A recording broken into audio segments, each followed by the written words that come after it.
September 7వ తారీఖు రాత్రి 9:40 నుండి అప్రాక్సిమేట్ గా 9:38 నుండి ప్రారంభమయ్యేటువంటి చంద్రగ్రహణం పట్టుకాలం నుండి విడిపొచ్చేసి తెల్లవారితే 8 అనగా అంటే మధ్యరాత్రి 1:32 వరకు కూడా ఈ యొక్క చంద్రగ్రహణం అనేటువంటిది జరుగుతుంది. ఈ యొక్క చంద్రగ్రహణం జరిగినప్పుడు ఈ యొక్క ద్వాదశ రాసుల వారు కూడా ఎలాంటి రెమెడీస్ తీసుకోవాలి, ఎలాంటి మంత్రపఠనం చేయాలి, ఈ సమయంలో ఏ రాశికి ఆ రాశి అంటే మేషరాశి వారికి నుంచి మేషరాశి నుండి మీనరాశి వరకు కూడా ఎలా ఉండబోతుంది, వాళ్ళు ఎలాంటి సంఘటనలు ఎదుర్కోవచ్చు, ఎలాంటి జాగ్రత్తలు తీసుకోవాలి అనే విషయాన్ని ఇప్పుడు మనం తెలుసుకుందాం. మకర రాశి వారికి సంబంధించి ఈ యొక్క చంద్రగ్రహణ కాలమునందు ఎలా ఉండబోతుంది అనే విషయాన్ని ఇప్పుడు తెలుసుకుందాం. మకర రాశిలో ద్వితీయంలోనే ఉన్నటువంటి కుంభరాశికి సంబంధించి విశేషంగా ఈ యొక్క పూర్వాభాద్ర నక్షత్రంలో ప్రవేశిస్తుంది. కాబట్టి ఆస్తుల పట్ల ఉన్నటువంటి ఇబ్బందులు రావచ్చు, అలాగే ఏవైనా సరే ఎసెట్స్ కి సంబంధించి ఇబ్బందులు రావచ్చు, అనవసరమైనటువంటి రిజిస్ట్రేషన్లు కానీ, ఏవైనా పంపకాలు కానీ, ఆస్తులు పంచుకోవడాలు కానీ ఈ సమయంలో చేయకుండా ఉంటే మంచిది. ముఖ్యంగా చూసినట్టయితే ఈ యొక్క మకర రాశి వారికి సంబంధించి శని చాలీసా అనే మంత్రం చదవడం మంచిది. అది కూడా గ్రహణ కాలమునందు చదవాలి. గ్రహణం ఉన్న సమయంలో రాత్రి సమయంలోనే చదవాలి. ఏమిటా మంత్రం? ఒకవేళ మంత్రం చిన్నగా ఏమైనా చదవగలిగితే ఎలాంటి మంత్రం అంటే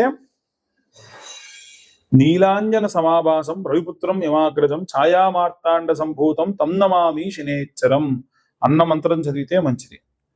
లేదు అంటే ఎవరన్నా సరే ఆరోగ్య సంబంధితమైనటువంటి దోషములలో కనుక కలిగి ఉంటే శని అరిష్టేతు సుసంప్రాప్తే శని పూజాంచకారయే శని ధ్యానం ప్రవక్ష్యామి ప్రాణపీడోపశాంతయే అన్న మంత్రం చదివితే మంచిది. అలాగే వీలైతే ఎవరైనా దానం తీసుకుంటామంటే గనక దేవాలయంలో ఉన్నటువంటి అర్చకుడికి నల్ల నువ్వులు నూనె కూడా దానం ఇవ్వండి ఈ రాశి వాళ్ళు. ఇంకా వీలైతే నల్లటి వస్త్రం ఒక అర్చకుడు కప్పుకునే వీలుగా లేదా తుడుచుకునే వీలుగా ఉండేటువంటి ఒక వస్త్రం, అది టవల్ అవ్వచ్చు, లుంగి అవ్వచ్చు, అది కూడా ఇవ్వండి. అది సదక్షిణాయుక్తంగా ఇవ్వండి. ఎందుకంటే గ్రహణ కాలం తర్వాత కాబట్టి బ్రాహ్మణులు అంత తొందరగా తీసుకోరు. ఎవరన్నా తీసుకునేవారు ఉంటే మేము జపతర్పణాలు చేసుకుంటాము అంటే గనక వారికి మీరు ఖచ్చితంగా ఈ యొక్క నల్ల నువ్వులు, నల్ల శీల, అలాగే నువ్వుల నూనె, బెల్లము, నల్ల వస్త్రం లేదా దుప్పటి లాంటివి మీరు దానం చేయడం చాలా చాలా మంచి ఫలితాలు ఇవ్వడం జరుగుతుంది. విశేషంగా శనికి ఆ రోజున మరుసటి రోజు ఆ యొక్క గ్రహణమైన తెల్లారి నువ్వుల నూనెతో అభిషేకం చేయండి, నువ్వులు వేయండి. ఖచ్చితంగా మంచి సత్ఫలితాలు వీరు పొందవచ్చు. అన్ని వర్గాల వాళ్ళు ఎలాంటి రెమెడీస్ తీసుకోవాలి, ఎలాంటి మంత్రపఠనం చేయాలి, ఎలాంటి దాన ధర్మాలు మరుసటి రోజు ఇవ్వాలనే విషయాన్ని ఇప్పుడు మనం తెలుసుకుందాం.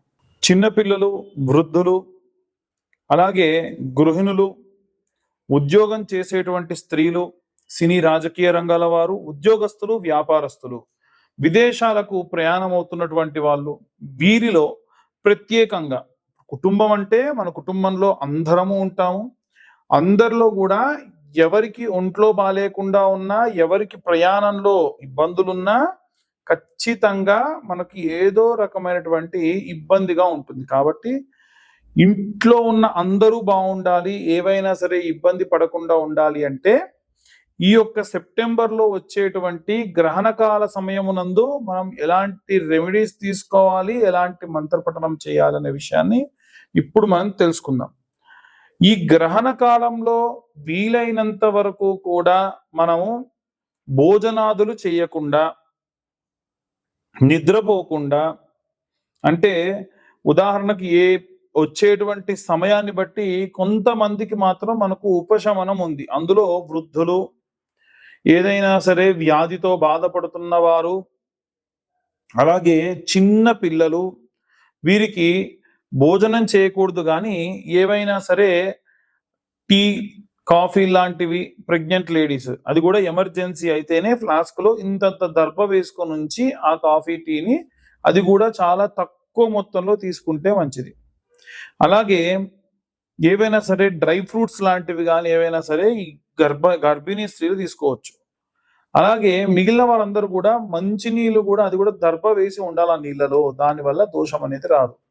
ఏం మాట్లాడతారండి, ఇవన్నీ ఇవాళ రేపు అంత ఉత్తిదే, ఎవరు చెప్పారు మీకు అలాగా? గ్రహణ కాలంలో మేము అన్నం తింటాం, బయట తిరుగుతాం. చాలా మంది వితండవాదులు ఉంటారు. వీళ్ళందరికీ నేను ఒకటే చెప్తా ఫస్ట్.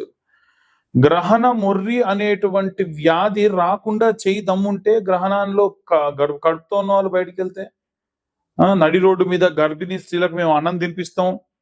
ఏమవుతుంది? చంద్రుడు సూర్యుడు భూమి మీద లేకుండా నువ్వు అన్నం తిను, అసలు నువ్వు ఇంట్లో నుంచి బయటికి రాకుండా ఇంట్లోపలే ఉండు, ఇలా ఉంటే ఎవరికైనా కుదురుతుందా? అబ్బే అలా ఎలా కుదురుతుందండి అంటారు. అంతే గ్రహణ కాలంలో ఎవరైనా సరే బయటికి వస్తే ఆ నెగిటివ్ ఎనర్జీ వస్తుంది. దాని వలన సరైనటువంటి చంద్రుడి యొక్క రశ్మి భూమి మీద పడదు. చంద్రుడు అమృతకారకుడు. ఎంతమందికి తెలుసు? ఒక చంద్రుడి యొక్క కిరణాల వల్లే ఔషధి మొక్కలన్నీ కూడా పెరుగుతాయని తెలీదు. మూర్ఖంగా మాట్లాడమంటే, వితండవాదం చేయమంటే, చాలా మంది వితండవాదాలు చేసే వాళ్ళు ఎడ్డిగా మాట్లాడే వాళ్ళు ఉంటారు. ఎప్పుడైనా సరే ఔషధి మొక్కలన్నీ కూడా ఈ యొక్క చంద్రుడు ఉన్న 15 రోజుల్లో వెలుతురు ఎక్కడైతే బాగా వస్తుందో వెన్నెల, అప్పుడే అవి పెరుగుతాయి. అందుకే ఆయన మంత్రంలోనే ఉంటుంది, ఓం వం అమృతకరాయ అన్న మంత్రం. ఓం వం అమృతకరాయ అమృతం ప్లావయ ప్లావయ యజమానస్య మృత్యుర్నశ్యతు. యజమానికి మృత్యువు రాకుండా చేస్తుంది. ఆయుర్వర్ధతాం, ఆయుష్ని పెంచుతుంది. అందుకనే ఈ చంద్రుడి యొక్క గ్రహణం ఏదైతే ఉందో గర్భిణీ స్త్రీలకి, వ్యాధితో ఉన్న వాళ్ళకి, గృహిణులకి అందరూ కూడా చాలా జాగ్రత్తగా ఉండాలి. గ్రహణ కాలం పూర్తయిన తర్వాతకి దేవాలయాలలో ఎక్కడైనా అర్చక స్వాములున్నా వారికి తెల్లటి వస్త్రము, బియ్యము, పిండి చంద్రుడి బింబాన్ని కూడా మీరు దానం చేయడం మంచిది. ఇవాళ రేపు సత్తు రేకునో స్టీల్ దాన్నో ఇస్తున్నారు. దానివల్ల మీకు లాభం రాకపోగా ఎదురు ఇంకా నష్టం వస్తుంది. ఎట్టి పరిస్థితుల్లో ఇలాంటి తప్పు పనులు చేయకండి. ఎంత అవుతుందండి? చిన్న చంద్రుడి యొక్క బింబం చాలా తక్కువ అవుతుంది. ఈ యొక్క దేవాలయాలలో చాలా దేవాలయాలు స్వయంభూగా వెలిసిన దేవాలయాలు అయితే స్వామివారి కళ్ళకు కూడా గంతలు కడతారు. ఆ సమయంలో ఆయన యొక్క, ఎందుకంటే అనిమిషులు అంటారు ఈ యొక్క దేవుళ్ళందరినీ కూడా, వాళ్ళు కనురెప్ప ముయ్యరు, వాళ్ళు ఎప్పుడు కను తెరిచే ఉంటారు. గ్రహణ కాలమందు వారి యొక్క చూపు పడకుండా కంటికి వస్త్రం కూడా పెడతారు. అందుకనే గ్రహణ కాలం పూర్తయిన తర్వాతకి దేవాలయం అంతా కూడా శుభ్రం చేసి ఆ కంటికి ఉన్నటువంటి ఆ వస్త్రం తీస్తారు. ఇలా చేసినటువంటి బ్రాహ్మలు ఎవరైతే ఉంటారో వారికి వీలైతే దానాలు ఇవ్వడం మంచిది. ఏం దానం ఇవ్వాలంటే తెల్లటి బియ్యము, తెల్లటి వస్త్రము. చాలా మంది బ్రౌన్ రైస్లు ఇస్తాము, బాస్మతి రైస్ ఇస్తాం, అలాంటివి చేయకండి. తెల్లగా ఉన్నటువంటి మంచి బియ్యాన్ని ఇవ్వండి, తెల్లటి వస్త్రం ఇవ్వండి, వెండి చెద్దర బింబాన్ని ఇవ్వండి, లేదా వెండి గోవునిచ్చినా సరే అత్యంత సత్ఫలితం వస్తుంది. మట్టి పాత్రలో నీళ్లు పోసి, వీలైతే కుండలు ఉంటాయి కదా, ఆ కుండలు దేవాలయాల్లో పెట్టించండి. అలాగే ఎక్కడైనా పెద్ద పెద్ద భవంతులు ఉంటే అక్కడ మట్టి పాత్రలో ఒక 5-6 పాత్రలు భవంతి పైన నీళ్లు పెట్టండి. పక్షులకు నీళ్లు అందితే చాలా మంచిది. వర్షం నీళ్లు పడి అవి దాహంగా ఉన్నప్పుడు తాగుతాయి. అలాగే వీలైనంత వరకు అన్నం మిగులుతుంది కదా, ఈ గ్రహణ కాలమునందు దర్భ వేసి మిగిలిన అన్నం అంతా కూడా మట్టి చిప్పలో పక్కకు పెట్టేసి మరుసటి రోజు ఉదయాన్నే అలా నీళ్లలో నానినటువంటి అన్నాన్ని చేపలకు వేస్తే మంచిది. దీని వలన కూడా జాతకరీత్యా చంద్ర సంభావిత దోషములుంటే పోతాయి. అలాగే ఇప్పుడు నేను చెప్పిన ఈ మంత్రం కూడా మీరు చదివితే మంచిది. ఆ మంత్రం ఏంటంటే, ఓం చంద్ర అరిష్టేతు సుసంప్రాప్తే చంద్ర పూజాంచ కారయేత్ చంద్ర ధ్యానం ప్రవక్ష్యామి మనః పీడోప శాంతయే. మనస్సు ప్రశాంతంగా ఉండాలి. ఏమవుతుంది? చంద్రగ్రహణ కాలంలో మనం గనక ఉంటే, ప్రశాంతంగా ఉంటే మనస్సు చికాగ్గా ఉండదు. ఒక్క మనస్సు చికాగ్గా ఉంటే చాలండి. ఏమవుతుంది మనస్సు చికాగ్గా ఉంటే? ఇల్లంతా చిందర వందర, ఏ పని చేయలేకపోవడం, మనకు డబ్బు లేదా మనకు వివాహము లేదా మనకు ఏదైనా సంతానము లేదా మనకు మంచి ఆరోగ్యము రావాల్సిన కార్యక్రమాలు ఏమైనా జరుగుతుంటే మనం వాటి జోలికి పోకుండా అలాగే మన ఇంట్లో కూర్చొని నా మనసు బాగాలేదని ఖాళీగా కూర్చుంటే ఇవన్నీ కోల్పోతాం. అలా కోల్పోకుండా ఉండాలి అంటే ఈ యొక్క చంద్రగ్రహణాన్ని ఈ పరంగా ఉపయోగించుకోండి. ఎవరైతే మానసికమైన ఆందోళనతో ఉంటారో, ఎవరైతే ఆడవాళ్ళు కానీ మగవాళ్ళు కానీ చిన్నపిల్లలు కానీ మనస్సు వికలితమైపోయి ఆటిజం ప్రాబ్లంతో కానీ బ్రెయిన్ రిలేటెడ్ ప్రాబ్లంతో కానీ ఎవరైతే ఉంటారో వారు గ్రహణమైన మరుసటి రోజు శివుడికి రుద్రాభిషేకం చేయించండి.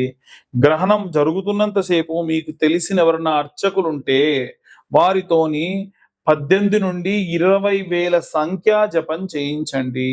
లేదు మేము జపం చేసుకునేటువంటిది మాకుంది అనుకుంటే వాళ్ళు చంద్రుడి యొక్క బీజాక్షరంతోని జపం చేసుకోవాలి. 18,000 సంఖ్య చేయాలి.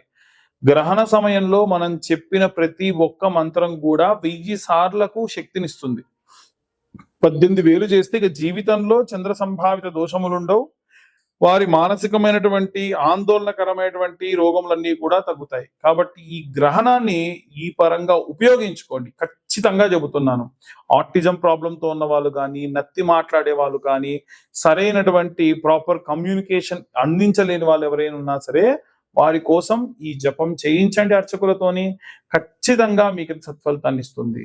అలాగే ఇవన్నీ కూడా గోచార రీత్యా చెప్పేటువంటి విషయములు మాత్రమే.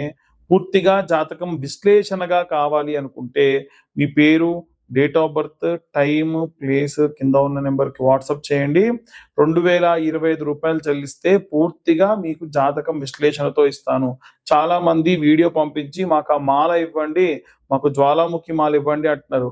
నేను ఫ్రీగా జ్వాలాముఖి మాల అందరికి ఇస్తానని చెప్పలేదండి.